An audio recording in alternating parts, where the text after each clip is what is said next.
बच्चों, welcome to the एक्सरजी academy. इस video में हम लोग अपने प्रीवियस वीडियो के प्रॉब्लम्स का सेकेंड मेथड एनालिसिस सीखेंगे। सेकेंड मेथड एनालिसिस क्या है हम लोगों का, चलिए एक बार देख लेते हैं। सॉल्यूशन करना था सेकेंड नंबर प्रॉब्लम का, ठीक है। और इसे हम लोग किस मेथड से सॉल्व करेंगे? इस प्रॉब्लम को हम लोग यहाँ पे हम लोग लिमिट मेथड से सॉल्व करेंगे। किस मेथड से? लिमिट मेथड से। इसके पहले के वीडियो में हम लोगों ने उसे ग्राफिकल मेथड से सॉल्व किया था, अभी लिमिट मेथड से सॉल्व करेंगे। ओके, तो नाउ लिमिट मेथड से सॉल्व करने के लिए सबसे पहले हम लोगों को ग्राफ ड्रॉ कर लेना होगा।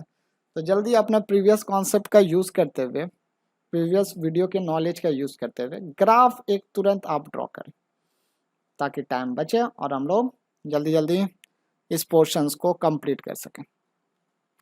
तो ये हमारा एक्स एक्सिस रहा, ये हमारा वाई एक्सिस रहा। प्रीवियस ग्राफ में आप जाएं तो आपको पता चलेगा कि एक ग्राफ हमारा एक्स इजुकल्स टू 1 पे था, वाई इजुकल्स टू 1 पे था, और दूसरा ग्राफ हमारा वाई इजुकल्स टू 2 पे था, जहाँ एक्स का वैल्यू 0 से बढ़ा। और यहाँ पर एक इम्पॉर्टेंट बात नोट करने वाली थी कि ये पॉइंट एक्स इजुकल टू 0 इस ग्राफ में इंक्लूडेड था, जबकि ये पॉइंट एक्स इक्वल टू 0 इस ग्राफ में इंक्लूडेड नहीं था। इस ग्राफ में इंक्लूडेड नहीं था। बच्चे लोग इस बात पे ध्यान दोगे, बार बार हम बोल रहे हैं, ये बात बहुत ही ज़्यादा ज़रूरी है। यहाँ पर एक्स इक्वल टू 0 इंक्लूडेड नहीं है, यहाँ पे इंक्लूडेड नहीं है, क्योंकि जो वैल्यू था वो इस ग्राफ के लिए एक्स का जो रेंज था वो ग्रेटर देन 0 था, एक्स ग्रेटर देन 0, और इसके लिए था x less than equal to 0। तो इक्वल टू था, इसलिए हम इसे इक्वल टू का पॉइंट लिए। अब ग्राफ का फ्लो किस तरह था? माइनस इन्फिनिटी से आगे की तरफ आ रहा था, प्लस इन्फिनिटी से पीछे की तरफ जाता है। तो मेरा क्रिटिकल पॉइंट कहाँ है? तो फ्रॉम द ग्राफ हम लोग क्या देखें? From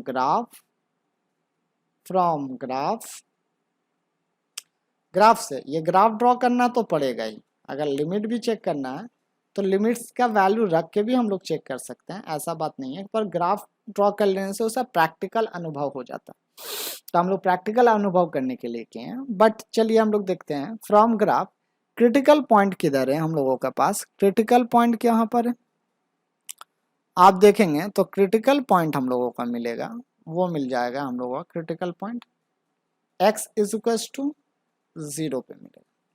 now for left hand limit, हम लोग लेफ्ट हैंड लिमिट कर रहे हैं, और आज से लेफ्ट हैंड लिमिट को हम लोग LHL बोलेंगे, क्योंकि बार बार इसे लिखना भी क्या होता है, थोड़ा प्रॉब्लम होता है।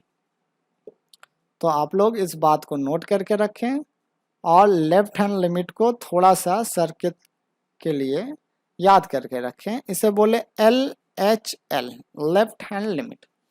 तो लेफ्ट हैंड लिमिट के लिए अगर हम चेक करें तो हमें बात पता चलेगा, मुझे किधर से जाना? Left hand limit x equal to 0, ये साइड से जाना, ठीक है, टेंस टू 0 की तरफ कर रहे हैं, ठीक है। तो limit x is equal to, अगर हम 0 लेंस टेंस कर रहे हैं नेगेटिव साइड से, तो मान लो आपके पास एक ये नंबर लाइन है जहां पर ये पॉइंट दिया हुआ x is equal to 0। X is equal to 0 के बिफोर अगर लें तो मेरे पास कौन सा फंक्शन डिफाइन है? अगर आप देखो तो फंक्शन डिफाइन मेरे पास है f x is equal to 1 less than 0 के लिए, है ना। फंक्शन कितना डिफाइन है? लेस देन 0 के लिए फंक्शन क्या डिफाइन है हम लोगों का? F x is equal to 1 defined है, ठीक है। तो limit x tends to from left side of f x अगर हम लोग करते हैं तो इसका वैल्यू कितना हो जाएगा? इसका वैल्यू देखें, limit x tends to 0, x पर तो ये डिपेंडेंट नहीं है क्योंकि एफ एक्स का वैल्यू 1 है, तो ये वैल्यू भी कितना हो जाएगा? 1 हो जाएगा। लिमिट का कॉन्सेप्ट थोड़ा सा लिटिल बिट लिमिट का कॉन्सेप्ट, क्योंकि एक्स पर डिपेंडेंट नहीं, कांस्टेंट वैल्यू है, तो ये बाहर चला जाएगा। तो ये हम लोगों ने पहला चेक कर लिया लेफ्ट हैंड लिमिट के लिए। अब हम सेकेंड लाते हैं, राइट हैंड लिमिट के लिए लाते हैं, राइट हैंड लिमिट के लिए लाते हैं। तो राइट हैंड लिमिट के लिए हम देखें तो ये बात को आपको समझना पड़ेगा। राइट हैंड लिमिट RHL, ठीक है, और आज से राइट हैंड लिमिट को RHL से जानिएगा, ठीक है, बाद में प्रॉब्लम ना हो। तो RHL के लिए हम लोग देखें तो यहाँ पर आप लोग को बात समझ में आएगा कि अगर हम लोग राइट साइड से आते हैं तो x का राइट साइड में हमारा क्या है सर बच्चा लोग, x के राइट साइड में हमारा ये फंक्शन है। कौन फंक्शन डिफाइन है, अगर आप देखें तो राइट साइड में ग्रेटर देन 0 कितना डिफाइन है, fx इज इक्वल टू 2। तो हम लोग क्या लिखेंगे, fx इज इक्वल टू 2। ये बात को रखना दिमाग में बहुत जरूरी है क्योंकि बाद में मैथ बड़ा होंगे।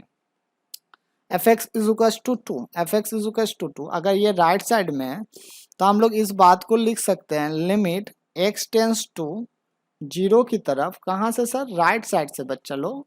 और fx is equal to, value कितना है राइट साइड में, फंक्शंस का वैल्यू कितना है जाकर देखो, तो फंक्शंस का वैल्यू में जो मिल गया है 2, और 2 तो x पर डिपेंडेंट नहीं है तो वैल्यू कितना है 2 है, वैल्यू कितना है 2 है। ओके, वैल्यू कितना है 2 है। और इसके साथ साथ f ऑफ c मतलब फंक्शंस का वैल्यू एट 0 पे, ये भी इंपॉर्टेंट बात है। फंक्शंस का वैल्यू, इसके साथ साथ फंक्शंस का value at x is equal to 0 पे, at x is equal to 0 पे कितना है, क्योंकि ये इंक्लूडेड पार्ट है तो x इज इक्वल टू 0 पे कितना है 2 है, सॉरी 1 है, क्योंकि इंक्लूडेड पार्ट पे फंक्शंस का वैल्यू कितना है 1 है। इंक्लूडेड पार्ट पे फंक्शंस का वैल्यू कितना दिया हुआ, 1 दिया गया, तो फंक्शंस का वैल्यू कितना होगा इंक्लूडेड पार्ट पे 1 हो जाएगा।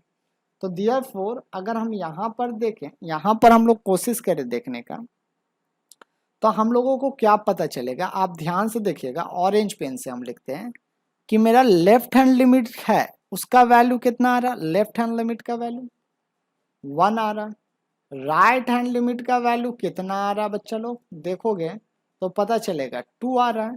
तो इसका मतलब left hand limit does not equal to right hand limit, क्योंकि 1 बराबर 2 तो होता नहीं है, 1 बराबर 2 तो होता नहीं है। इसका मीनिंग क्या है, अगर लेफ्ट हैंड और राइट हैंड लिमिट सेम रहता था तो कंटिन्यूअस होता था, यही था ना क्राइटेरिया। क्राइटेरिया क्या होते थे, क्राइटेरिया क्या होते थे कि left hand limit is equal to right hand limit is equal to function at constant c point पर। जैसे यहाँ कांस्टेंट पॉइंट कौन है, x इज इक्वल टू 0, इस प्रॉब्लम में कितना x इक्वल टू 0, तो ये किसके क्राइटेरिया हो जाते थे, ये क्राइटेरिया हो जाते थे कंटिन्यूअस फंक्शन के। किस फंक्शन के, कंटिन्यूअस फंक्शन के क्राइटेरिया थे, यही था ना कंडीशन बच्चे लोग। हाँ सर जी, कंटिन्यूअस फंक्शन के क्राइटेरिया ये थे। और डिसकंटिन्यूअस का क्राइटेरिया क्या था, पहले ही वीडियो में बताएं कि LHL does not equal to RHL, right hand limit के इक्वल नहीं होंगे। तो ये किसके क्राइटेरिया बन जा रहे थे हमारे, डिसकंटिन्यूअस फंक्शंस के। तो ये किसके क्राइटेरिया बन गए, डिसकंटिन्यूअस फंक्शंस के। तो आप इन बातों को ध्यान रखिए, कुछ करना है तो ध्यान रखना पड़ेगा। तो ये क्या है सर, हम लोग का दोनों लिमिट इक्वल नहीं है, देयरफॉर फंक्शन क्या है हमारा, डिसकंटिन्यूअस फंक्शन। फंक्शन कैसा है सर बच्चा लोग, डिसकंटिन्यूअस फंक्शन। ओके, ध्यान से पढ़ाई करें। आगे आप लोगों से मिलते हैं नेक्स्ट वीडियो में कुछ अच्छे एग्जाम्पल्स के साथ डिसकंटिन्यूअस फंक्शन। चलिए तब तक के लिए पढ़ाई करते रहें। ओके।